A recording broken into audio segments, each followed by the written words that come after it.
Good morning and welcome to United Way of the National Capital Area's Changemakers Education Series. I am Nadelka Phillips, Senior Vice President here at United Way. United Way of the National Capital Area is uniquely positioned at the center of public, private, philanthropic, and nonprofit sectors to bring the best resources together to solve our region's most pressing issues in our community today. Today is the 8th of a 10-part education series where we've convened thought partners and conversations focused on trends as well as solutions that advance equity in our region.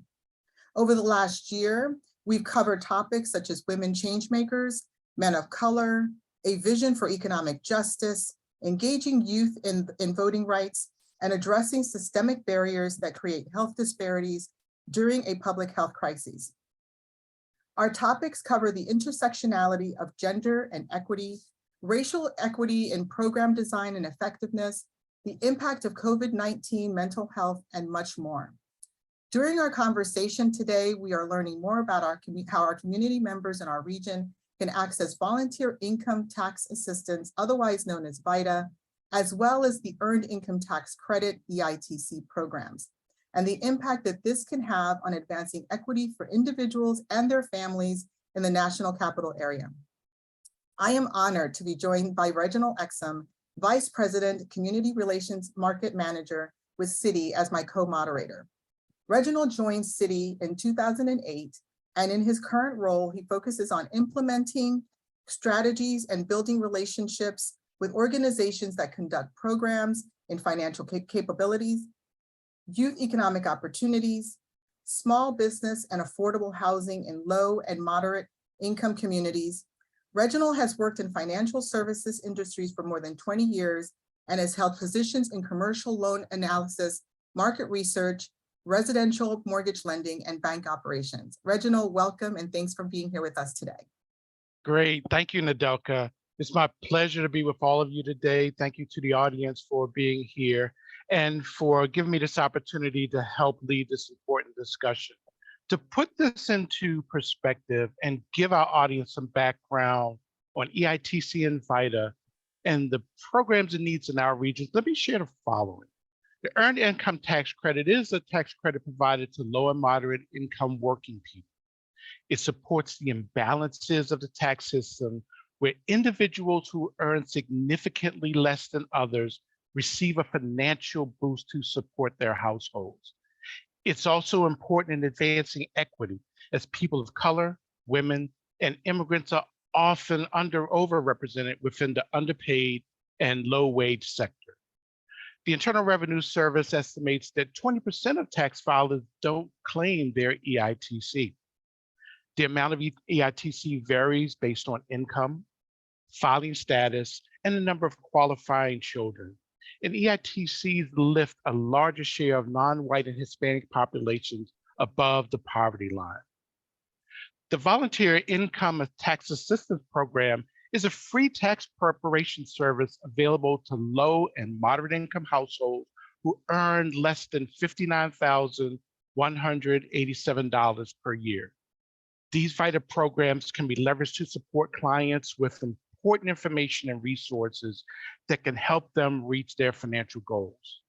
And according to an FDIC report on the economic well-being of US households, 4 out of 5 adults are not financially equipped to handle a $400 emergency expense. And almost 40% of households don't have enough savings to live for 3 months in case of an income loss. So these VITA programs are important. It's an important platform for improving access to financial services and other ways to build assets for individuals and households. So I want to get this conversation started. And joining us today, we have Michelle Hammonds, who is the inaugural director of the Financial Empowerment in Education at the Department of Insurance, Securities, and Banking. In her current role, she works diligently to provide financial empowerment programs and financial education resources to the residents of the District of Columbia between the ages of 9 to 99. When she joined district government in 2016, she managed the Bank On program, was working with financial institutions and nonprofit organizations to provide access to safe and affordable financial services and products for the unbanked and underbanked households in the District of Columbia. Previously, Michelle was the Youth Empowerment Program Manager for the nonprofit Operation Hope Mid-Atlantic Market, where she was responsible for managing program operations and implementation for youth in grades 4 through 12. Additionally, Ms. Hammonds has worked extensively in financial services for over 10 years, holding positions with BB&T Bank and Northwestern Mutual. Welcome, Michelle. Also joining us today is Victoria Sanders, the site coordinator for the Financial Empowerment Center at Prince George's Community College, where she has served as a coordinator since its inception in 2015. Victoria is a proud alumna of the AmeriCorps Vista program, where she supported the Prince George's Cash campaign in expanding free tax programs throughout the county. She currently supports the VITA tax program as a year-round coordinator to help low to moderate income clients become up to date with their back taxes. She's a native Prince George's County resident and a proud graduate of Prince George's Community College. So also welcome, Victoria. And thank you all for joining us today. Now, I want to get started and just have a quick conversation on how we can be change makers for financial equity here in the Washington, D.C. region. And so in this first question, and we talk about just how the awareness of EITC and people taking assets.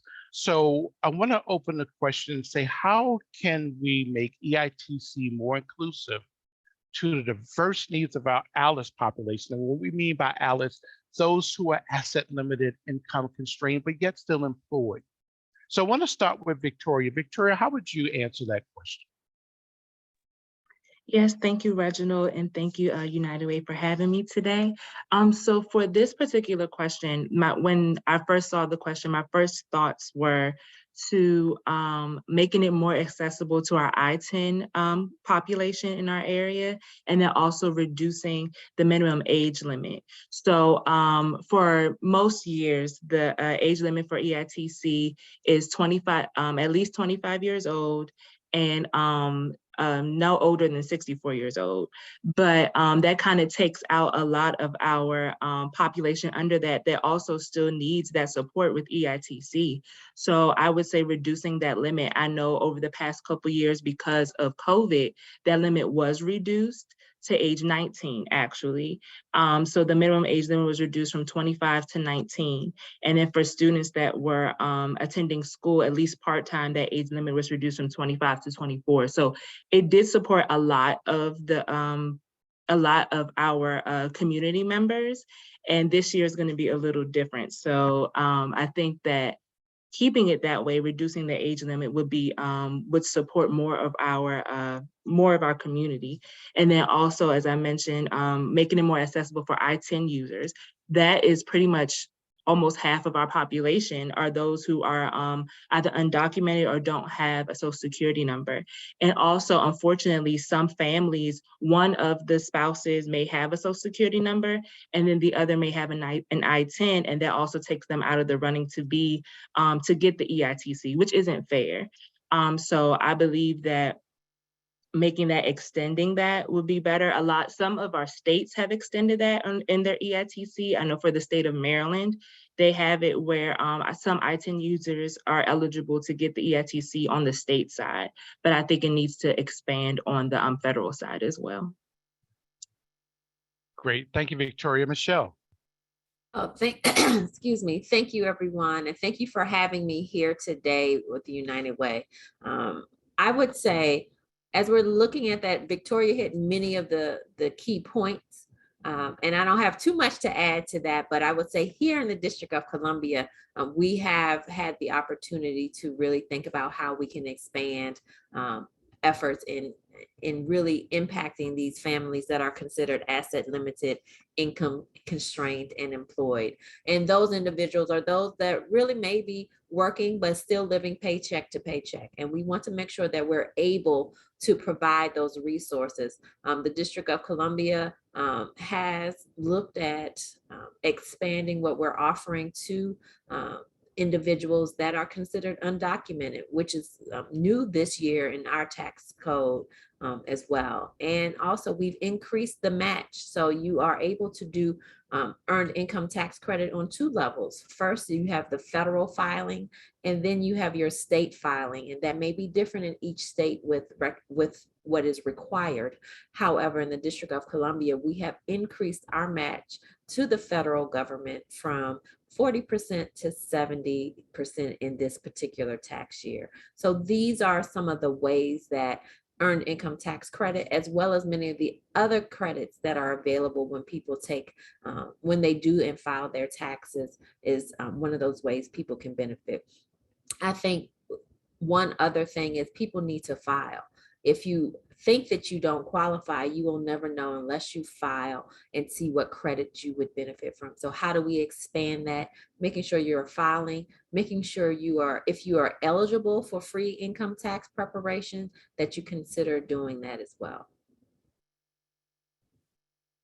That's great. Thank you so much, Michelle and Victoria, for that great insight, and thanks for the delineation for understanding, the specific things that are happening across, the district, and even, from Maryland, and where the opportunities still lie. I do have a question. It's interesting when we think about, really working with individuals so that they can take advantage of VITA and EITC and those different types of programs that are available.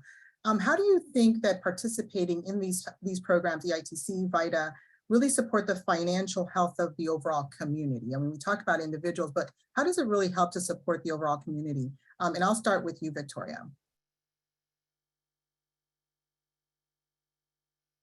Sorry, thank you, Nadelka. So yeah, so for that, I think a part of the EITC and VITA does help with people's actually like health. Finances can affect people's health, being not having enough money or worrying about, when the next bill is going to come and things of that nature, and not being prepared for that. That really affects the community that we're in. And EITC also helps our children that are in poverty. So I was reading an article from or a brief from the diversitydatakids.org, and it was saying that if the policy change for earned income tax credit can lift half a million of our children out of poverty, and that does support that. Would support the people in our area. Also, I was reading a CDC article actually that was talking exactly about how health and EITC correlate, and that it's kept children, and from a 2018 article actually, it's kept children from living above the poverty line more than any other tax program in our area. So EITC is important in all ways, in especially in health. Thanks for that, Michelle. I would love to give you an opportunity too to add some different perspective or additional perspective to the question. Thank you for that. I say financial wellness is part of an individual's health and wellness as well. And so making sure that an individual really can think through what choices they can make and not be stressed, because financial stress is a real thing for individuals. And so how do we start to do more in connecting people to these particular resources? So when I think about that, I think about making sure that people understand what's available to them, making sure that they can make those good decisions. When you are not stressed in your financial life and in all the things that you have to deal with, you can make better financial decisions. And so that's really what these credits and understanding how this can be beneficial to you is really helpful. Earned income tax credit is one of the best poverty alleviation programs that are out there that already exist. It's already in the tax code, but we need people to take advantage of it. And then when you start to pile that on with other credits that you may be available for, such as the affordable child tax credit. If you're in the District of Columbia, you may also benefit from a senior or disabled credit. And so as you start to file for your different taxes, and there are things that you qualify for, making sure that you take advantage of it is one of those things that can really start to help bring some stabilization for individuals. It will give them an opportunity to take advantage of all of the resources that are available to them.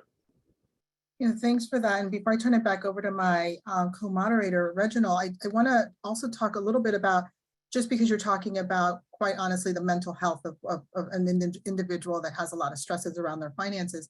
I wonder too, I mean, the additional dollars coming into their homes also goes back into the economy, quite honestly.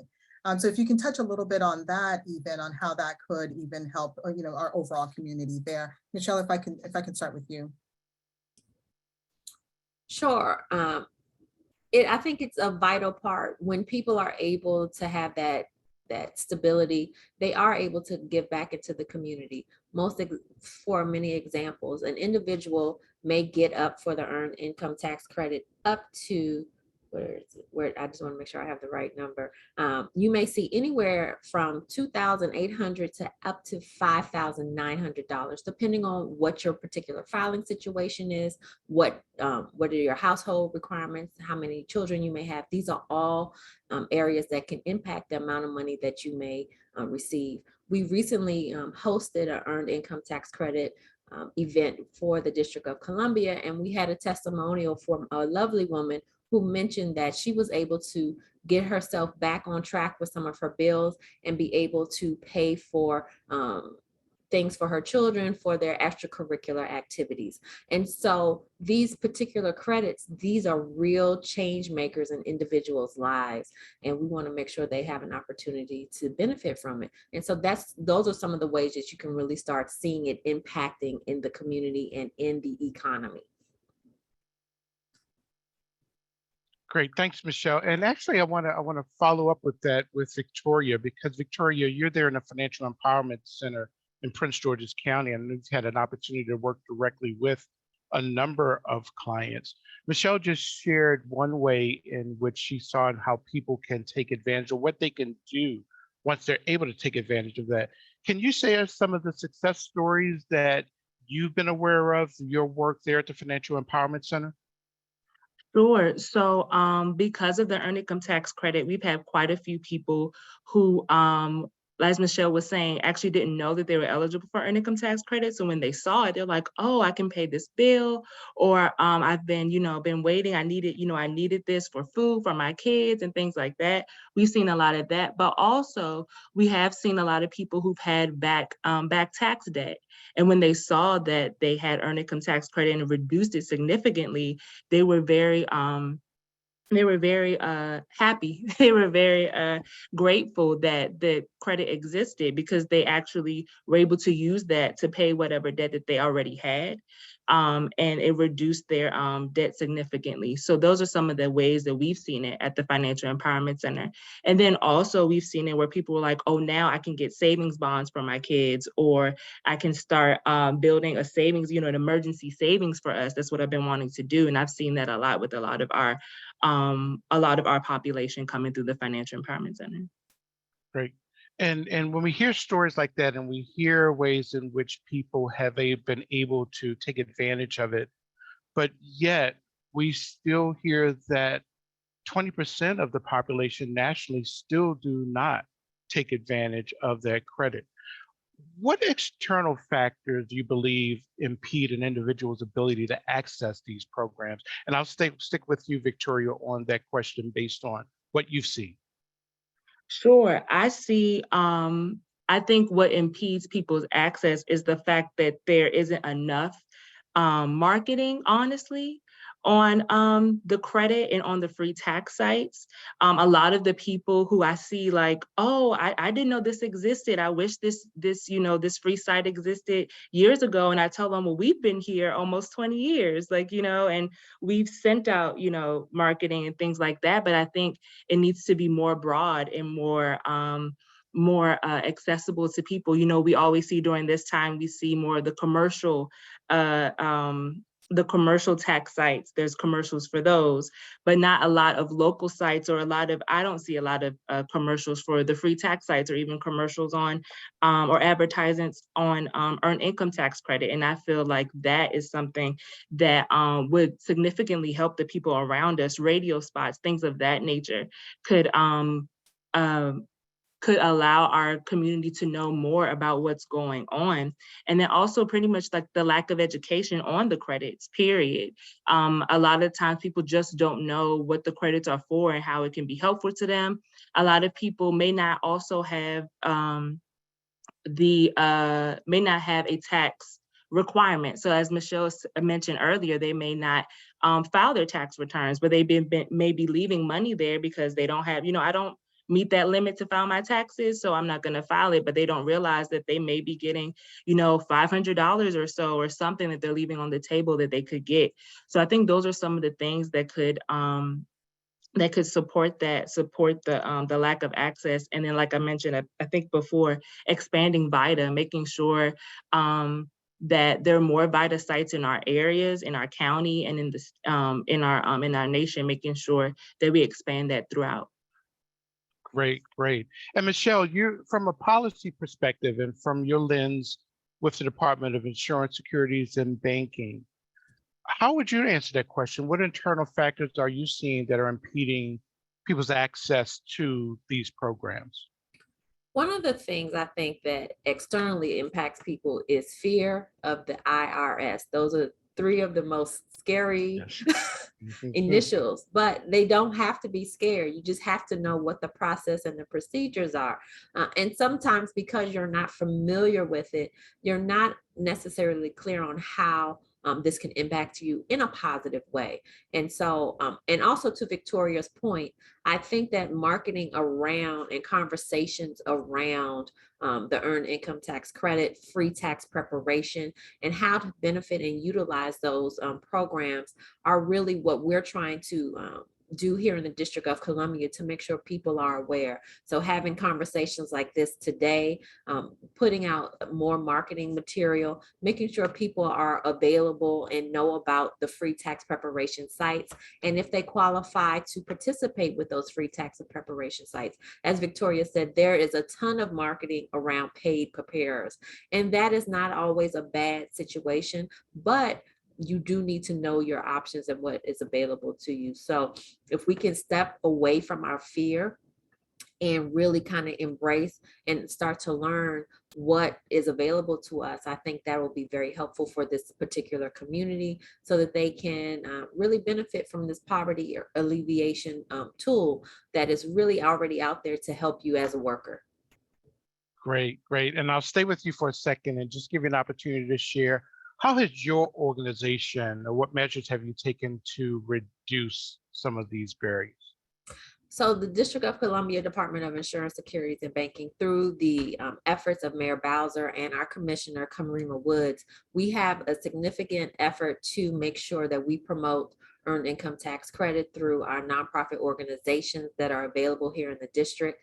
We do a couple of things. We've increased our marketing, and we will continue to try to increase the outreach that is going to the communities and meeting people where they are. We are also supporting our nonprofit organizations that are providing free tax preparation services, and we always want to try to highlight them. Two of the major players in the city are Community Tax Aid as well as AARP.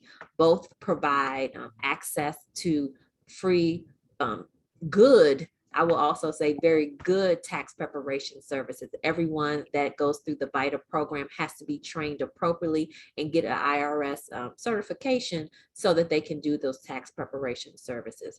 And so what we really want to do is make sure we get the word out and make sure people understand where you think you may not have to file, taking the step and filing is what's going to be helpful to you. And then the second thing is how you receive those those refunds. And we always want to encourage people to take those refunds via direct deposit so that you don't have to worry about, is that money coming directly to me? And if you don't have access to those services, we also connect you with banking, safe and affordable checking and savings accounts through our programs such as Bank on DC, where we work with financial institutions to connect people to safe and affordable checking and savings accounts. Great, great. Thanks for sharing. Victoria, tell us about what you've been able to do at the Financial Empowerment Center to help reduce some of these barriers. Yes, so we have a year-round tax site, so we're able to support our clients during tax season and after tax season. There are a lot of people who still haven't filed their taxes, kind of to the point where Michelle said they were afraid. And so now they have a few years back that they need to file, but we're able to support them in that. In doing so, we're able to also get people, if they missed their prior year tax or missed the opportunity to get the EITC in the prior year, we're able to support them 3 years back only, but able to get that refund before that refund expires and they aren't able to get it anymore. So we're able to do that as well, expanding our year-round tax service at the at Prince George's Community College, and then also promoting our services, to the community around us, to our local schools, the public schools, and then also in our Prince George's Community College area, as well as through the DMV as well. We support all the DMV, DC, Maryland, and Virginia at our site as well. Great, great. And before we turn it over to our behind the scenes folk for any potential questions that may have come across, I want to turn it back over to Nadelka for any additional questions that she may have. Nadelka? Yeah, thank you all. It's been such a great conversation. One of the things that I was thinking about as you were talking around the different types of obstacles that might be preventing individuals from taking advantage, I just wonder also, do you see maybe language barrier being one of those? And also when we really think about just how this is really showing up and the impact that it might be having, I would imagine also that this the community that is disproportionately not taking advantage is probably communities of color. And so if you can expand a little bit on that too, that would be great. I'll start with you, Michelle. So the District of Columbia is working diligently to make sure that people have access, no matter what your language is. And when I look at the IRS website, there are over 20 different languages for the documents translated into the language that people know and feel most comfortable with. So the district is looking at ways in which we can connect individuals, knowing that they may have a language barrier, and lowering that language barrier so that they have access to those resources. So having information in multiple languages is important to us, and making sure that people are able to connect. So those are some of the ways in which we're very thoughtfully thinking through these materials, making sure that that information is available to folks. So yeah, that is a big deal. And Victoria, anything you can add there or want to add? Yes, similar to what Michelle was saying with the IRS, or they also provide interpreters as well. So a lot of our free tax sites are able to access the online interpreters in order to work with our non-English speaking clients as well. Perfect, perfect. Well, thank you. Reginald, I'll turn it back over to you for, we can open up for Q&A. Yeah, let's open up for Q&A if there, I believe there are some questions out there. So we'll turn it back over to our behind the scenes folks. Hello, everyone. I'm Stephanie Crane, Director of Community Impact here at United Way, and I'm excited to be a part of today's event. And we do have a series of questions that have come in. It was mentioned about child tax credits. Could you explain a little bit about these and how they are different from EITC credits? Anyone? It's open to both of you. Feel free to jump in, Victoria or Michelle. Okay, so from what I can gather and what I can share is the child tax credit is available to individuals that have children, which is obvious, and they may have benefits from that. Within the District of Columbia, we have the keep childcare affordable tax credit as well. With this particular tax credit, if you have a child, that we really want to make sure that childcare is more affordable for families. So this credit allows taxpayers, based on the amount of eligible childcare expenses paid by the taxpayer per eligible child. So last year, the amount of this credit was a maximum of $1,020 per eligible child, which may be something that's helpful for individuals. So again, knowing what is available to you, I think, is one of those key things that people need to know about. If you have questions, you can always, in the District of Columbia, check out mytax.dc.gov, but this information is also available on the IRS website as well. Victoria, anything additional you want to add about the child tax credits?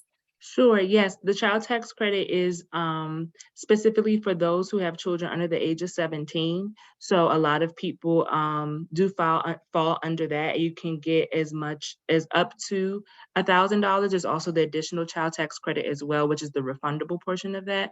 So that's also that's kind of the difference between the earned income tax credit and the child tax credit. Great. And Victoria, I'll stay with you for this question and then kick it over to Michelle. What do you need to bring when you come to receive VITA services? Like, what does an individual have to have with them in order to start initiating using the VITA services? Are there specific documents? Is there anything they just need to be aware of? Sure. So when you come into a free tax site, we always encourage people to bring in a photo ID, their social security cards, or their ITIN cards for them and all of their dependents, all of your tax documents. So that would include your W-2s, 1099-Rs, which is a retirement document or pension documents.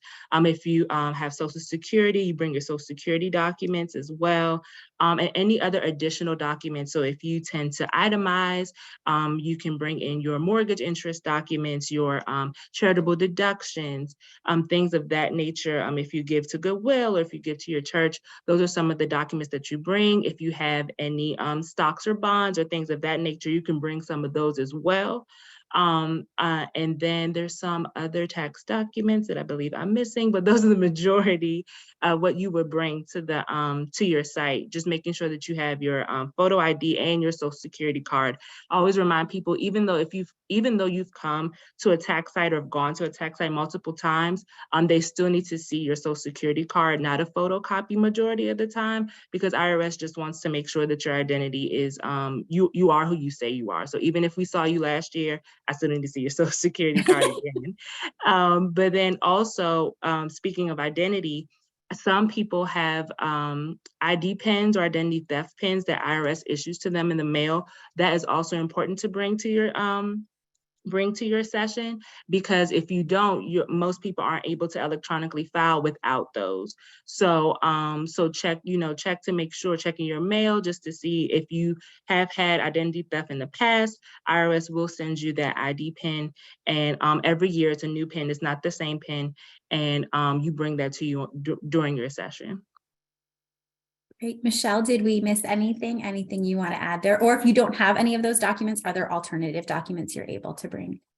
Sure. So she hit most of the documents, but because we did get a third stimulus, or we have some other documents that may have been sent out to individuals. So making sure that you have all of the documents that may have been sent to you that are related to taxes. So some of the stimulus, child tax credit payments, health insurance payments. These are all documents that you'll want to make sure that you have. Definitely having the photo ID and your Social Security card are important. And I would also encourage people to take a previous year tax return. So for whatever tax year you're filing for, if you have the previous year, that can also be helpful to your preparer. Great. So along those same lines, I'm just trying to understand a little bit more about the VITA services and how they're delivered. There's a question about, are VITA services available online or in person? And like, what if you're not tech savvy? Like, how do you get support with filing using the VITA services? And I'm happy for either one of you to jump in if you would like. Sure. So I can start. I know that with VITA, there's different versions of it. So some people do drop off or in person. So that just means you would come into your tax site, you would bring in all your tax documents, and a certified volunteer income tax assistant will assist you with, filling out your intake documents, making sure you have all your documents, and then you would drop off your returns. The return will be prepared, and then you would come back and pick it up. That's sometimes for the drop off. With in person, you're actually working one-on-one with a a VITA volunteer and doing the tax return same day. And then there's also FSA, which is the online version of VITA where you can do your taxes on your own. Sometimes you have help with a free tax, a VITA volunteer. Some sites do it that way where they have support with the VITA volunteer as you're doing the tax return yourself, or you're actually doing it on your own with a specific link that takes you to do the taxes by yourself. But those are some of the ways or some people do VITA in our area. Michelle, is it similar in the district? Any additional ways that VITA is being delivered? Yeah, so it's very similar in the District of Columbia. Again, one of our primary agencies or organizations that's helping facilitate that is Community Tax Aid. They have a website, communitytaxaiddc.org, where they have website tax locations listed there. We also have it on our website at disb.dc.gov. And there are those ways, as Victoria mentioned, that you can get free tax preparation. The VITA sites that are available are still finalizing some of their information and contact information, but they're hoping to have everything updated by January 30th, I believe. So with that, you can reach out to one of those organizations and set up an appointment with them to do in-person tax preparation or to drop off your documents. Those are what we're seeing really happening in this time. We do also see some online programs that are available for folks for free tax preparation. And in the District of Columbia, that can also be found at mytax.dc.gov. Great. These are awesome resources. Thank you. This is a really great question. And I think something we hear often is, are VITA services totally free? Are there any hidden costs? Is there anything someone needs to be aware of? Is if you go to a VITA site, are you going to be charged for anything at all? And I think, that's definitely a really thoughtful question. So yeah, any feedback on if VITA services are 100% free? They are 100% free. There is no hidden cost. We always tell people, I promise you, there's no hidden cost. You're not going to get a letter in the mail saying, hey, you owe us something. No, it's completely free to you. And it's a nationwide program as well. So it's completely free everywhere. So for VITA, it's completely free. Fantastic. Wonderful. And Victoria, you had mentioned during the conversation that there's age limits. So for those who are outside of the age limits, like those who are maybe seniors who are above 64, are there still comparable services like VITA that they are able to access for free or low or no cost? Sure. So most of the seniors will be eligible for VITA. But for the EITC, for that particular credit, there is a limit. So you 65 or I believe over 65, you're not eligible for the credit. But for VITA itself, you're still eligible to participate or still do your taxes at the VITA site. Okay. And Michelle, you mentioned AARP as a partner in DC that works with you all. Are there any specific services that they offer for seniors that are comparable to EITC? I know they're not, some of the seniors may be retired, but if they are working beyond 64, are there any opportunities for them? So for seniors in the District of Columbia, there are some tax credits that we want to make sure that we highlight. One of those is the Disabled or Senior Citizen Property Tax Relief. This is a program for the District of Columbia that offers property owners, first-time owners, and senior citizens an opportunity to have a reduction in their tax that's due to the city. This is for individuals as where their home is their primary place of residence, are ages 65 and older. And so there may be various things that are available to seniors. AARP has done a great job in creating tax sites through our District of Columbia library system. And so we try to also make sure that it's available and accessible to individuals. And there could be more found again at mytax.dc.gov. But this is a great partnership in connecting our seniors with those particular services. And so VITA tax preparers do make every effort to make sure if you come in and there's something that you qualify for, that they're going to try to get every single credit that is available to you, no matter what your situation is, the individual situation is. Great, thank you so much. Victoria, is that also true for Maryland filers, that there are specific tax credits for the seniors as well? I know some of them are federal, so I know there's some state ones, so just wanted to check in with you about that. Right, yes, so for Maryland, there are there's like pension exclusion and things of that nature as well in the state of Maryland that we make sure that most of our seniors are aware of. And that's kind of the one that I'm thinking of right now. I can't think of anything else at the moment, but yeah, that's great. So I think, Michelle, you mentioned Bank on DC, and one of the questions that came in is, do you have to have a bank account to get a tax return? And if you don't, what are your options? How can we support individuals who maybe don't have a bank account? And does that hinder them from being able to access a tax return?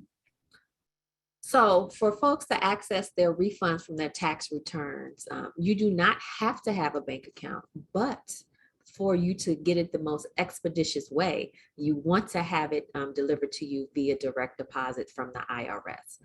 And if you do not have a bank account, there are organizations that are there to help you. We have our financial institutions that are available, but through our Bank on DC program, as well as there's a Bank on Maryland.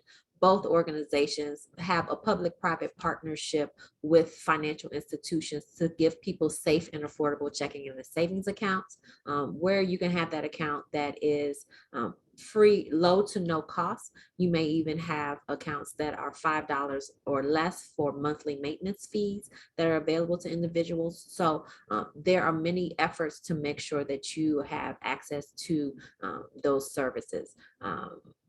Bank on DC does make an effort to partner with a number of financial institutions that have what are called Bank on certified accounts, to making sure that people do not get overdraft fees, making sure individuals do have access to that information. Now, if you are wanting to get your tax refund by direct deposit, there's two things that you have to provide. You have to provide your routing number and your account number with you when you file your taxes. And so those are key elements and additional documents that you would want to bring with you when you're at the tax site. Fantastic, thank you. Victoria, anything you want to add regarding bank accounts and tax refunds?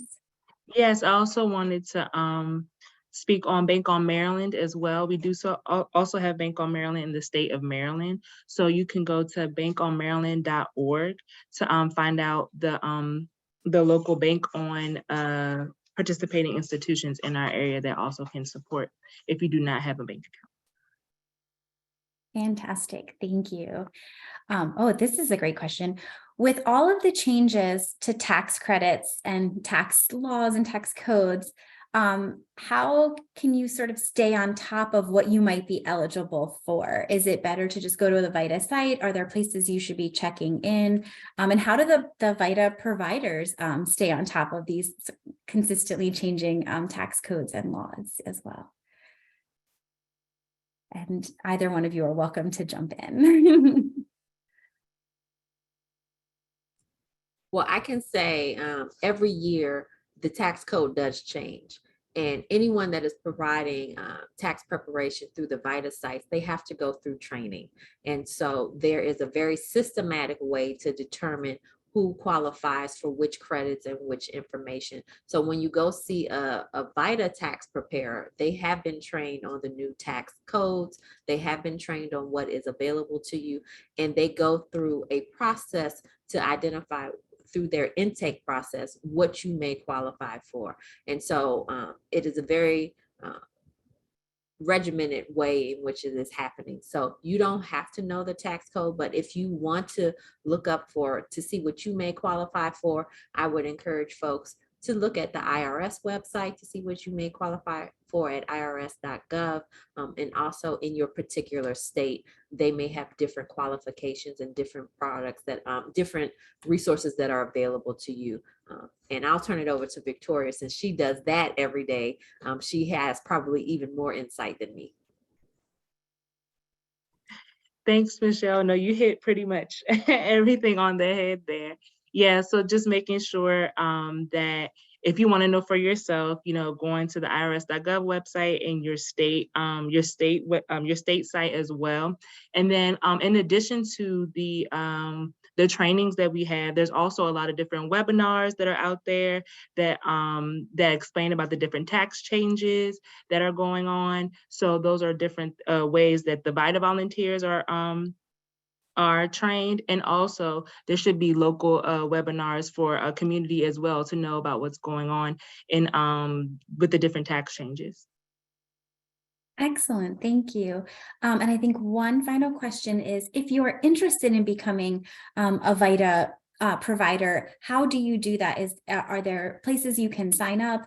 If you're somebody who works in accounting or another field and is able to give your time to help support providing free tax services for community members, how do you become a VITA provider? Victoria, I'll kick that one to you. Sure.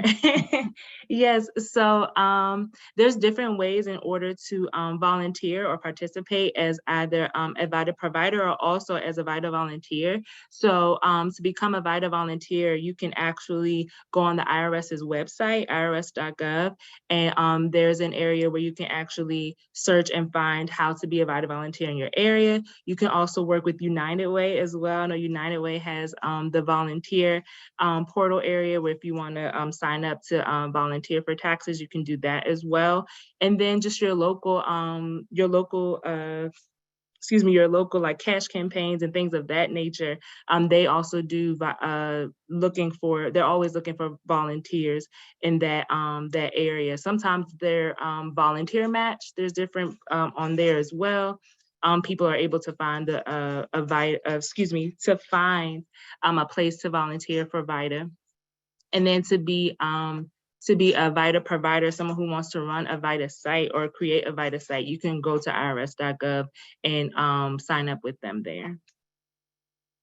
Excellent. Michelle, anything you want to add to the becoming a VITA provider, VITA volunteer?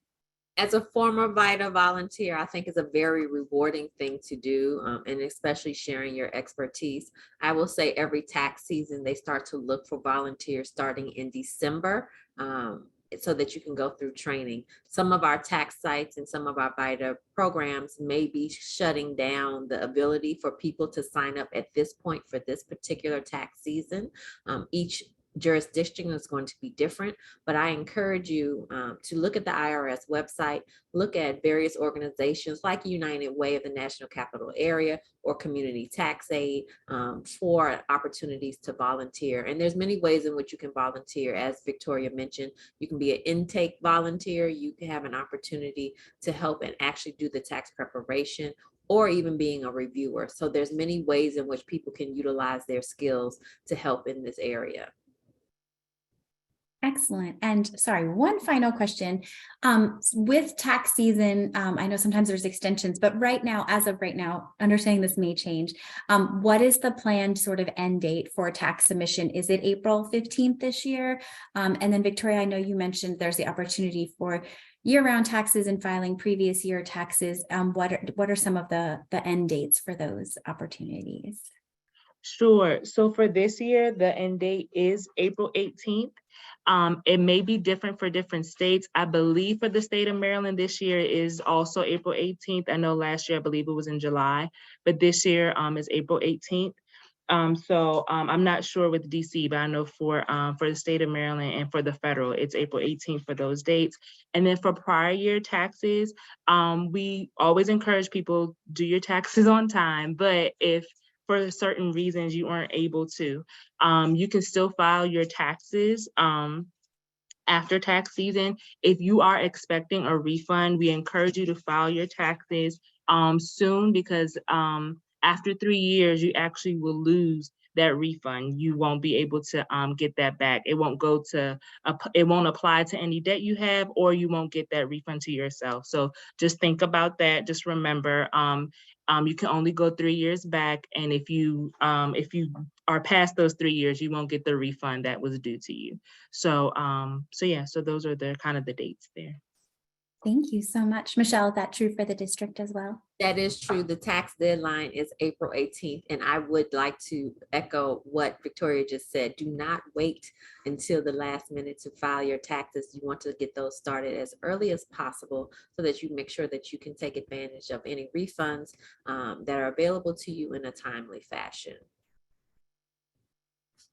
Excellent. And just wanted to reach back out to the audience. We are about to close the question and answer portion of the webinar. So if you have any additional questions and you'd like to add them to the Q&A box or the chat, I'll give everyone another minute. And Nadelka and Reginald, also open it up to you in case you had any specific questions.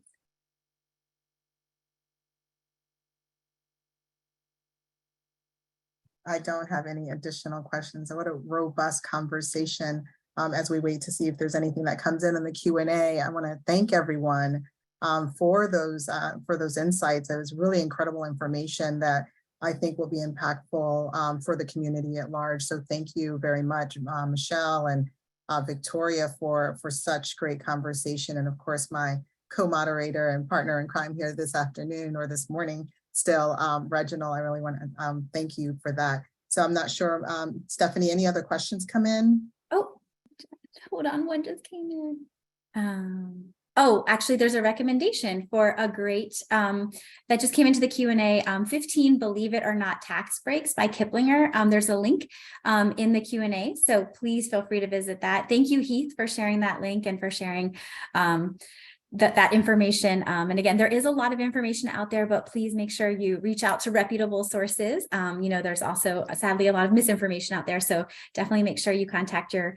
VITA providers and the various tax websites. And we will make sure we get those tax websites out and add them as part of closeout for this webinar. But I think those are the only questions that have come in. So we are at the closing part of this really exciting presentation. So I'm going to send it back to the co-moderators. And thank you so much, Victoria and Michelle, for sharing such wonderful information.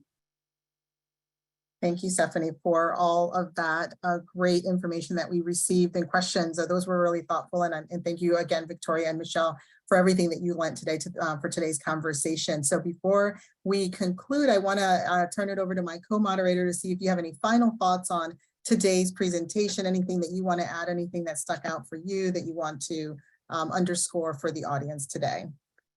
Yeah, thank you, Nadelka. I think we heard a great deal of information, some important points. It was great to hear about the expansion of the credit in Washington, D.C., and hoping that some of the other jurisdictions will follow on that. But we also are hearing about still, in spite of the good stories we have, in spite of the good things that we hear about the benefits, there's still a huge challenge in terms of awareness and people taking advantage of that. And then just some of the barriers that continue to take place as to why people would do that. And good to hear that the panelists have been working diligently on those items. But I also want to recognize United Way of the National Capital Area, because I know that the organization has been a convener from a regional perspective to address awareness, to address some of the barriers, and to bring people together so it can be collectively done. So the organization United Way deserves a great deal of credit for bringing others together, as well as this information session for today. So thank you for allowing me to be a part of it. And we're looking forward to hearing about more and more great stories throughout this tax season. So back to you, Nadelka. We are. I cannot wait to hear about those great stories and those testimonials so we can continue to spread the word. And I heard one thing that's super important, of course, is the marketing and the sharing of information. So we will do our part to support that here at United Way of the National Capital Area. So I want to thank you all for joining us for this critical discussion about VITA and EITC programs and their impact on advancing equity. Being at the epicenter of the nation's political landscape, we must leverage our power and influence to initiate change. At United Way NCA, we truly believe that when none are ignored, all will thrive.